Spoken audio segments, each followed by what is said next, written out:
नमस्कार, हे आहे टायटल न्यूज नेटवर्क आणि आपण पाहत आहात वसमतमध्ये मुलीची छेड काढल्याने संतप्त प्रतिक्रिया. हजारोचा जमाव पोलीस ठाण्यासमोर जमला. मुलीला मदत करणाऱ्या तरुणांना पोलीस अधिकाऱ्यांनी मारहाण केल्याची तक्रार.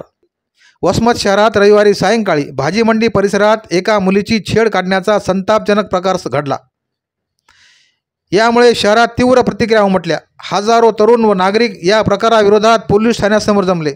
सदर मुलगी तक्रार देण्यासाठी पोलीस ठाण्यात गेली असता तिच्या सोबत असलेल्या नातेवाईकाला सहाय्यक पोलीस निरीक्षकांनी मारहाण केल्याची चर्चा सुरू झाली.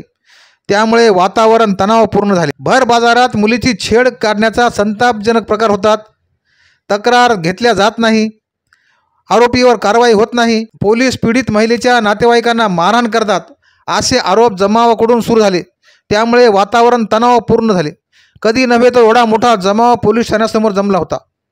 आरोपीला अटक करावी व मारहाण करणाऱ्या पोलीस अधिकाऱ्यांना निलंबित करावे अशी मागणी होत होती. श्री गुरुपाद शिवाचार्य महाराज गिरगावकर यांनी आरोपीला तात्काळ अटक करावी व मारहाण करणाऱ्या पोलीस अधिकाऱ्यांचे तात्काळ निलंबन करावे अशी जोरदार मागणी केली. या मागणीला सर्वांनी समर्थन केले. अप्पर पोलीस अधीक्षक अर्चना पाटील ह्या वसमतमध्ये दाखल झाल्या. त्यांनी सर्वांसोबत संवाद साधला. आरोपीवर गुन्हा दाखल झाला आहे. आरोपीला अटक करण्यात आली आहे. गुन्हेगारांवर योग्य कारवाई होईल असे आश्वासन दिले. दरम्यान मुलीची छेड काढणाऱ्या आरोपी विरोधात गुन्हा नोंदवण्यात आला आहे. आरोपीला अटक करण्यात आली आहे. मारहाण करणाऱ्या पोलीस अधिकाऱ्यांचे निलंबन करण्याची मागणी आहे. यावर काय निर्णय होतो हे आगामी काळात ठरणार आहे. पहा सविस्तर बातमी टायटल न्यूज नेटवर्क सोबत.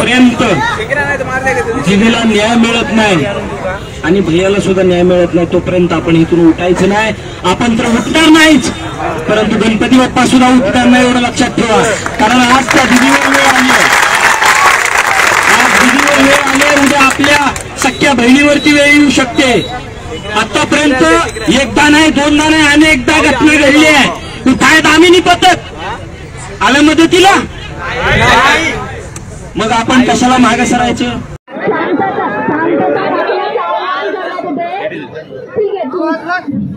जसं तुमचं मागणं आहे त्याप्रमाणे आपण गुन्हा दाखल झालेला आहे. ताई सोबत कुठल्याही प्रकारचा अन्याय होणार नाही. गुन्हा दाखल झालेला आहे आणि आरोपी ताब्यात आहे.